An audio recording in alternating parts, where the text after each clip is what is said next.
Good morning all. ఈరోజు సాక్షి పేపర్లోని news analysis ఒకసారి మనం చూసినట్టయితే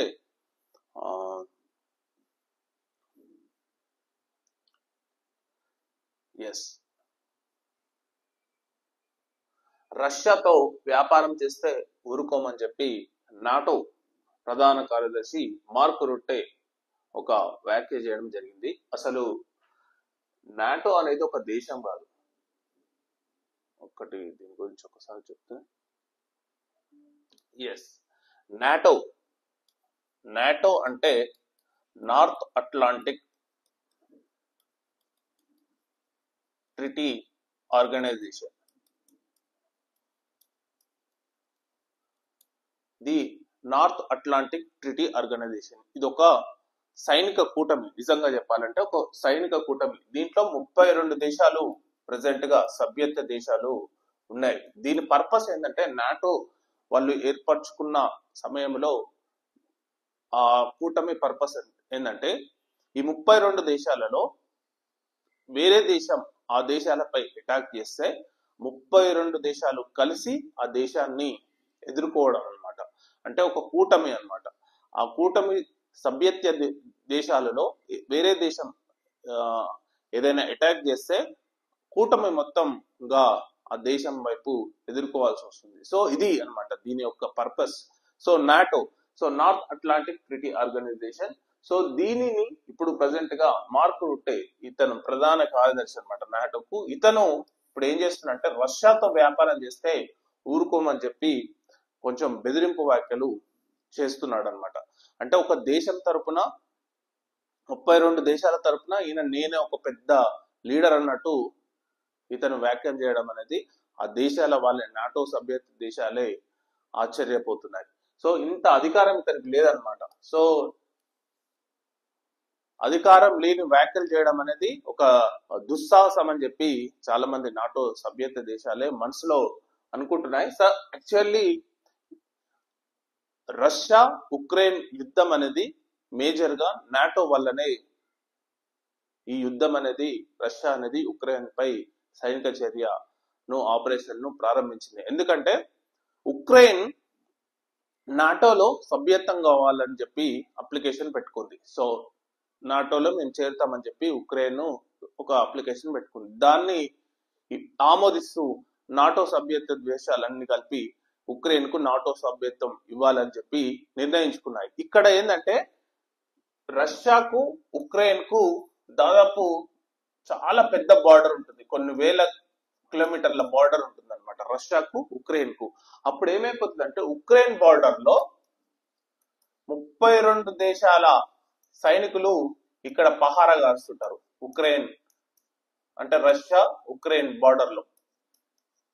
సో ఇది రష్యాకు, తమ దేశ భద్రతకు ఇది చాలా ముప్పు వస్తుందని చెప్పి ఉక్రెయిన్ అసలు నాటోలో చేరొద్దని చెప్పి ఉక్రెయిన్ పై యుద్ధం ప్రకటించింది. సో అది అన్నమాట పర్పస్. సో దాని వల్లనే ఇదంతా ప్రెసెంట్ గా ఉక్రెయిన్ అండ్ రష్యా యుద్ధం అనేది ఇన్ని రోజులుగా, కొన్ని సంవత్సరాలుగా కొనసాగుతుంది. సో మేజర్ గా ఏంటంటే, సో ఈ నాటో వల్లనే. ఇప్పుడు నాటో ఇప్పుడు ఏం చేస్తుందంటే, రష్యాతో వ్యాపారం చేస్తే ఊరుకోమని చెప్పి బెదిరింపు వ్యాఖ్యలు చేస్తుంది. సో రష్యాతో ప్రెసెంట్ గా ఇండియా, చైనా, బ్రెజిల్, యూరోప్ లో కూడా చాలా దేశాలు ఆ కంట్రీతో వ్యాపారం చేస్తున్నాయి. ఇప్పటికీ ఎనర్జీకి సంబంధించిన మొత్తం యూరోప్ కు రష్యానే అందిస్తుంది దాదాపు. సో మరి ఇండియా దాదాపు 30 to 40% ఆయిల్ రష్యా దగ్గర తీసుకుంటుంది. సో మిగతా China biggest partner, so Brazil, ఇవన్నీ బిగ్గెస్ట్ పార్ట్నర్స్. సో ఈ దేశాలను నాటో చీఫ్ బెదిరిస్తుండ అనమాట. సో అతను ఒక దేశం కాదు. సపోజ్ ఒక ఫ్రాన్స్, ఇండియా ఉంది. ఫ్రాన్స్ నాటోలో దేశం, ఇండియాకు మంచి స్నేహితుడు. సపోజ్ ఇండియాకు, ఫ్రాన్స్ కు ఇప్పుడు రఫాల్ ఫైటర్ జెట్స్ సైనిక పరంగా కూడా ఫ్రాన్స్ ఎంతో మనకు టెక్నాలజీని, ఫైటర్ జెట్స్ ను ఇండియాకు అందిస్తుంది. సో ఇప్పుడు నాటో ఇతను చేసిందని చెప్పి ఫ్రాన్స్ మనతో స్నేహం చేయకుండా, వాణిజ్యం చేయకుండా ఊకుంటుందా?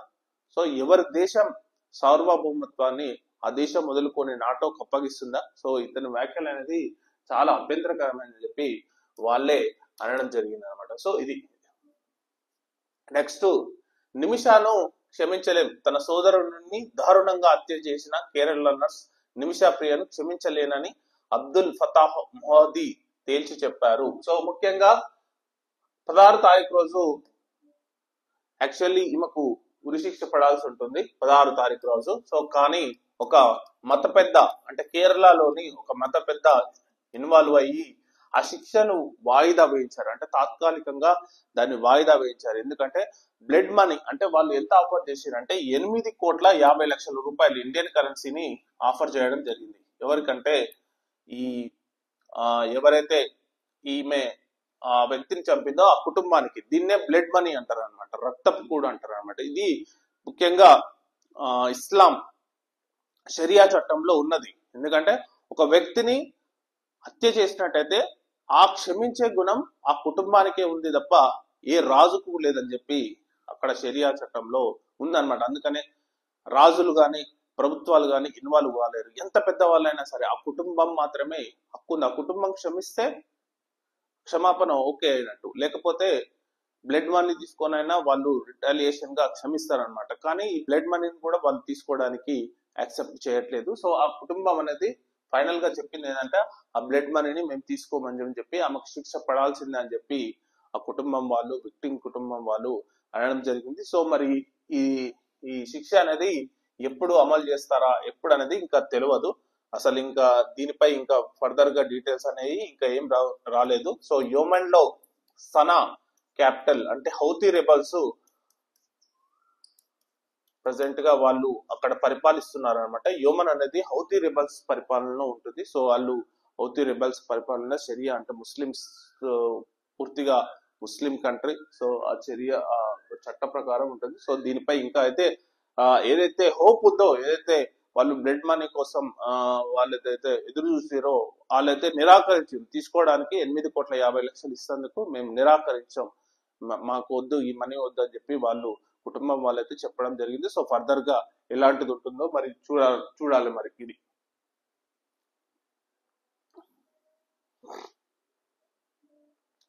నెక్స్ట్, రైతు సంక్షేమానికి ధనధాన్య కేంద్రం 24,000 కోట్లతో 6 ఏళ్ల పాటు 100 జిల్లాల్లో ప్రధానమంత్రి ధనధాన్య కృషి యోజన పథకాన్ని అమలు చేయనుంది. సో ఇది ప్రధానమంత్రి నిన్నటి సమావేశంలో, నిన్నటి కేబినెట్ సమావేశంలో ఒక రైతు దాని గురించి ఒక ధనధాన్య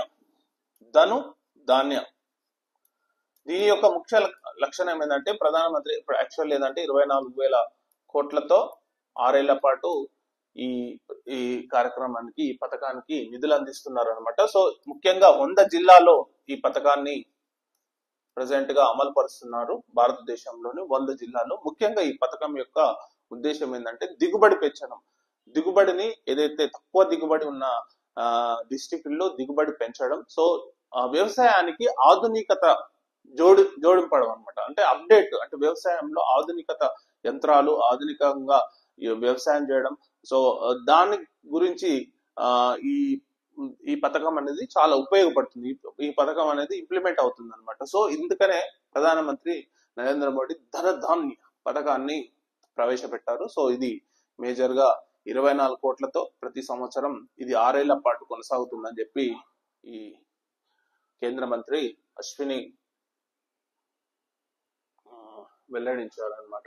సో ఇది నెక్స్ట్, వచ్చే నెలలో మోదీ చైనా పర్యటన. ప్రధాని మోదీ చైనాలో పర్యటించనున్నారు. ఆగస్టు 31న సెప్టెంబర్ 1వ తేదీలో ఎస్సీఓ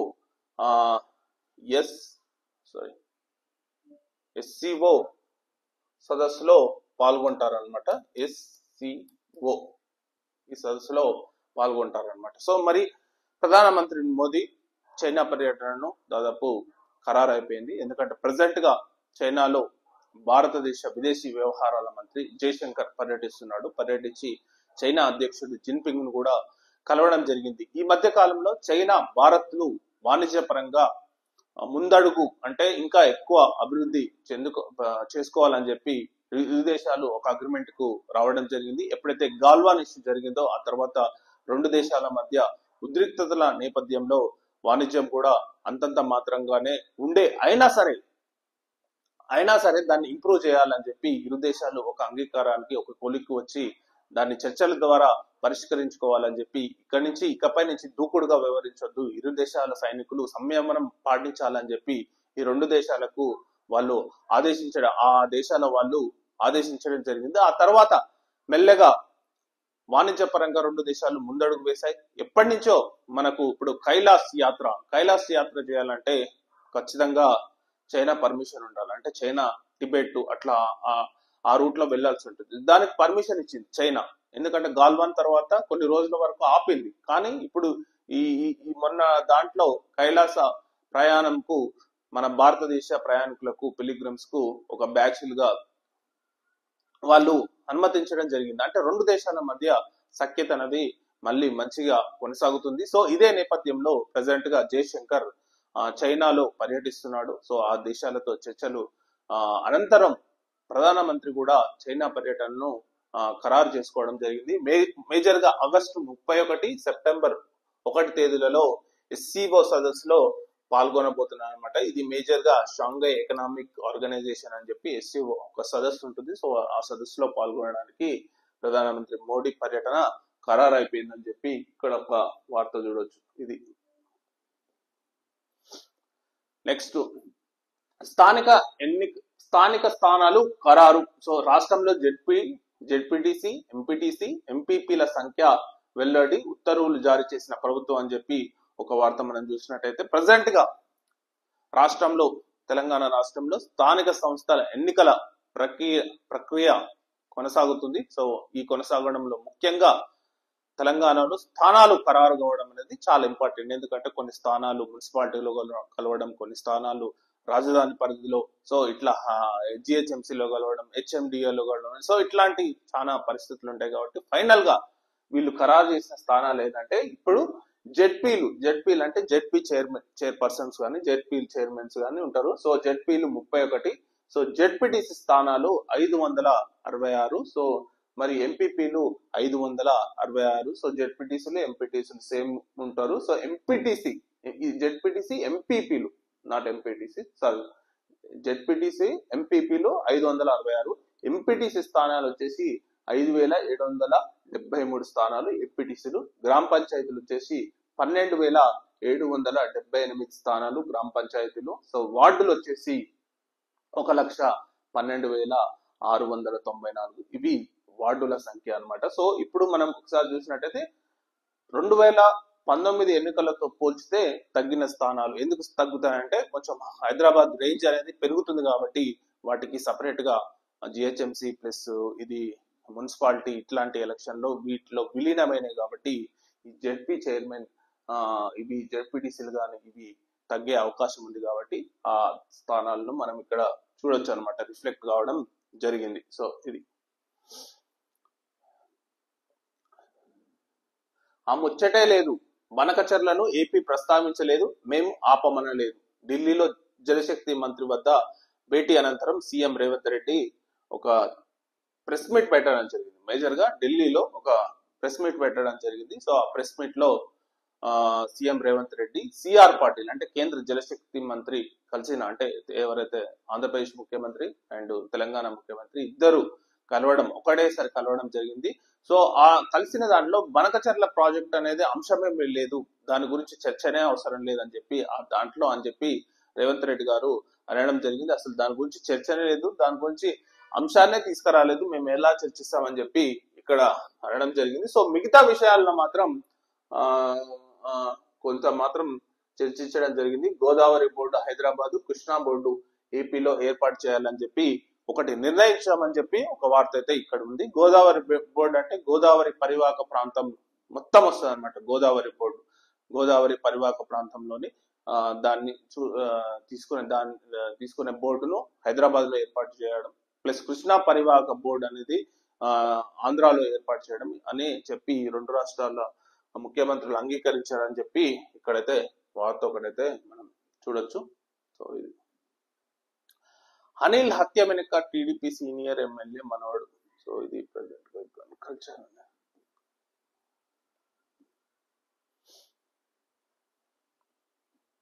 సో మేజర్ గా ఇదండి news analysis from Sakshi news paper. So thank you very much.